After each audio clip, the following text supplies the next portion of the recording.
नमस्कार, मेरा नाम है डॉक्टर पुरुधमन और आज इस वीडियो में मैं आपको वो बैड हैबिट्स के बारे में बताऊंगा जिसकी वजह से किसी की किडनी खराब हो सकती है। अक्सर हम सुनते हैं कि किसी को डायलिसिस करवाना पड़ रहा है या किसी को ट्रांसप्लांट करवाना पड़ रहा है, क्रिएटिनिन लेवल बढ़ना लग गया और उनकी अगर हम एज पूछ रहे हैं आजकल तो देख रहे हैं कि 30 की उम्र में, 40 की उम्र में किडनियाँ खराब हो रही हैं और वो भी पूरी की पूरी।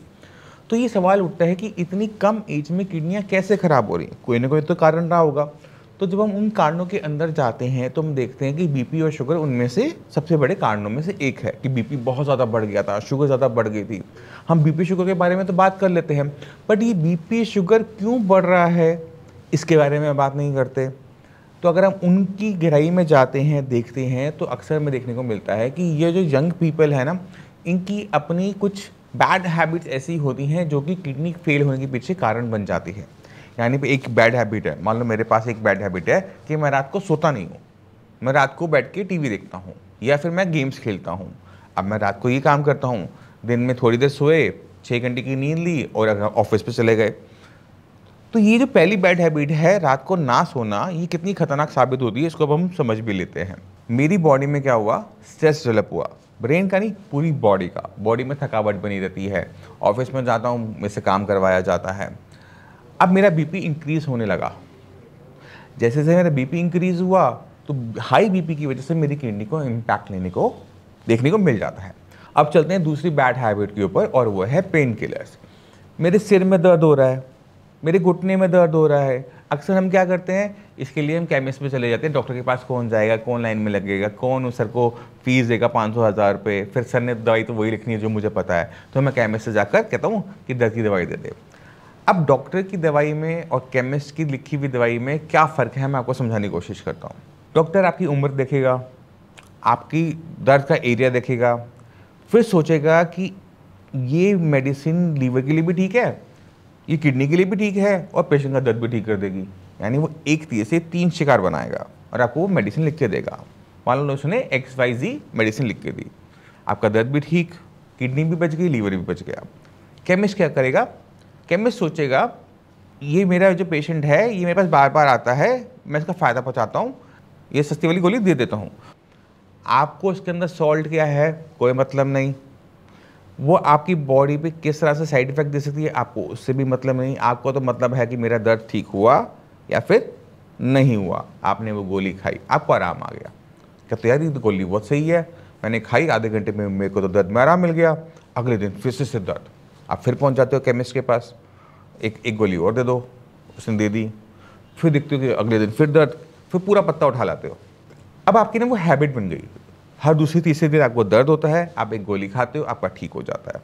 जब हम ये करते हैं तो कुछ ऐसे सॉल्ट्स हैं एलोपैथी के जो कि किडनी को ख़राब कर देते हैं। तो आपने क्या किया, जो सेल्फ मेडिकेशन करी या फिर आपने केमिस्ट से लेके जो खाई, वहाँ पर आपने किडनी को, लीवर को, अपनी बॉडी को पेन क्यों हो रहा है, किस वजह से हो रहा है, उसे ध्यान में रखा ही नहीं। पेन का कारण वहीं का वहीं इंटैक्ट रह गया, जो कि आपको कॉन्टीन्यूसली पेन देता रहेगा। जब वो कॉन्टीन्यूसली पेन देता रहेगा तो कॉन्टीन्यूसली पेन किलर खाते रहोगे और आप एक साइकिल में फंस जाते हो। तो जो ट्रीटमेंट आपने सोचा कि आपको सस्ता पड़ेगा, वही आपकी ज़िंदगी का सबसे बड़ी गलतियों में से एक साबित हो जाता है और उस पर इतना पैसा लगाना पड़ता है कि आप उसके बाद सिर्फ अफसोस कर सकते हो और कुछ नहीं कर सकते।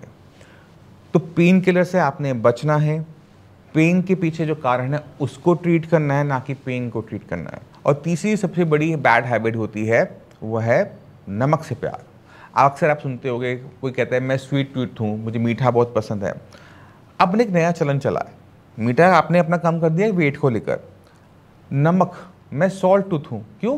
क्योंकि मुझे नमकीन बहुत पसंद है, मुझे अचार बहुत पसंद है, मुझे चटनियाँ बहुत पसंद है, मुझे पापड़ बहुत पसंद है, मैं रोटी बिना अचार पापड़ के चटनी के खा ही नहीं सकता, मुझे कुछ ना कुछ चाहिए साथ में। तो अगर आपकी सॉल्ट की खाने की हैबिट ज़्यादा है, जितना ज़्यादा आप सॉल्ट का इंटेक करोगे उतना ज़्यादा आपका बीपी बढ़ेगा और जितना ज़्यादा आपका बीपी बढ़ेगा उतनी ही स्पीड से आपकी किडनी ख़राब होने की संभावनाएं बढ़ जाती हैं। अगर किडनी को ख़राब ना भी करे आपका बीपी तो कुछ और ख़राब करेगा।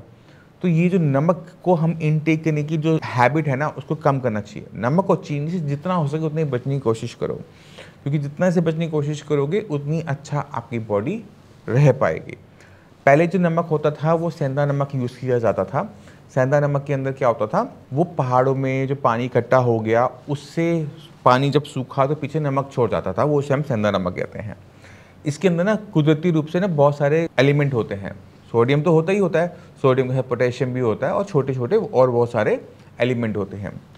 तो इसमें सोडियम की मात्रा जो होती है वो थोड़ी सी डाइल्यूटेड होती है। जब हम इसका इंटेक करते हैं तो बीपी उतना नहीं बढ़ता जितना नॉर्मल हमारा सी सॉल्ट से बढ़ जाता है, जो रिफाइंड हमारा नमक आता है उससे बढ़ जाता है। तो बीपी पहले इतना खास बढ़ता नहीं था, मगर अब जो हमारी सॉल्ट की जो हमें क्वालिटी मिल रही है, हम अगर उसको मात्रा में ज़्यादा इस्तेमाल करते हैं तो बीपी हाई की दिक्कत हमें हर दूसरे तीसरे घर में देखने को मिल जाती है। जो लोग हेल्दी हैं कृपा करके सेंधा नमक पे शिफ्ट कर सकते हो। तो आप नमक को इस तरह से प्लान करो कि आप एक थैली आपने सेंधा नमक के लिए, एक थैली आपने नॉर्मल नमक के लिए। आपने कभी सेंधा नमक यूज़ किया, कभी आपने नॉर्मल नमक यूज़ किया, तो इस तरह से आप चला सकते हो। जो पेशेंट किडनी फेलियर के हैं उनको ऐसा कुछ नहीं करना, सेंधा नमक नहीं लेना। वो पहले अच्छा था, अब आपके लिए खतरनाक हो सकता है क्योंकि इसमें पोटेशियम की मात्रा ज़्यादा है। तो आप अपने डॉक्टर से बिना पूछे ये सेंधा नमक वाला काम खुद नहीं करोगे किसी भी कीमत पर, याद रखना। अब चलते हैं अपनी फोर्थ बैड हैबिट के ऊपर, और वो है पानी ना पीना। अब पानी ना पीना कैसे बैड हैबिट हो सकती है, अब आप ये भी सोच रहे होगे, तो मैं आपको उसे एक्सप्लेन करने की कोशिश करता हूँ। अब गर्मी का मौसम, मई जून का मौसम, आप एसी में बैठे हुए हो, आपको गर्मी नहीं लग रही, आपने थोड़ा सा जो पानी पिया था, आप काम में बिजी थे, आपको पता ही नहीं लग रहा कि आपको प्यास लगी हुई है। जब तक आपकी ब्रेक नहीं होती, जब तक आप रिलैक्स नहीं करते, आप अपने आप को नोटिस ही नहीं कर पाते कि आपको प्यास लग रही है, गला सूख रहा है। जब हमारे किसी भी रीज़न से पानी की मात्रा का इंटेक बहुत ज़्यादा कम हो जाता है तो भी हमारी किडनी ख़राब होना स्टार्ट कर देती है, क्योंकि बॉडी में जो नमक है वो निकल नहीं पा रहा। बॉडी को बहुत कम पानी के अंदर पूरी बॉडी के सारे फंक्शंस करने पड़ रहे हैं। यूरिन बहुत ज़्यादा येलोइश हो जाता है, यूरिन में जलन होनी शुरू हो जाती है, हम उसे इग्नोर कर देते हैं। अब हो क्या रहा है कि किडनी को बहुत ज़्यादा काम करना पड़ रहा है, बहुत कम पानी के अंदर सोडियम निकल नहीं पा रहा, बीपी इंक्रीज होना शुरू हो रहा है। तो इन दोनों की वजह से क्या होता है कि किडनी पे इम्पैक्ट आना स्टार्ट हो जाता है और किडनी हमारा ख़राब होनी शुरू हो जाती है। तो आपको अपनी बॉडी में पानी उतना डालना होता है जितने बॉडी की रिक्वायरमेंट है, और बॉडी अपनी रिक्वायरमेंट बताती है। अगर आपका गला सूख रहा है, होंठ सूख रहे हैं, आपको प्यास महसूस हो रही है, तो कृपा करके पानी पी लो, प्यासे मत रहो। प्यासे रहने पे कोई आपको अवार्ड नहीं मिलेगा।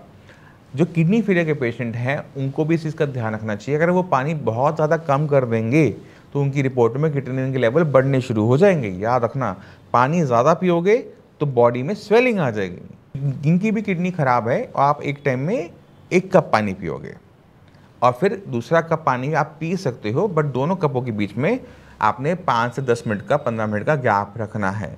अब चलते हैं लास्ट बैड हैबिट के ऊपर, वो है किसी भी टाइप की एडिक्शन, चाहे वो स्मोकिंग हो, चाहे वो तंबाकू हो। अक्सर हम पेशेंट देखते हैं कि 10-10 साल, 20-20 साल हो जाते हैं वो स्मोक कर रहे होते हैं, और उनको लगता है कि स्मोकिंग करने से सिर्फ और सिर्फ कैंसर होता है, क्योंकि कैंसर की जो वार्निंग होती है वो सिगरेट की डिब्बी पे छप कर आ रही होती है। क्या होगा, कैंसर ही तो होगा।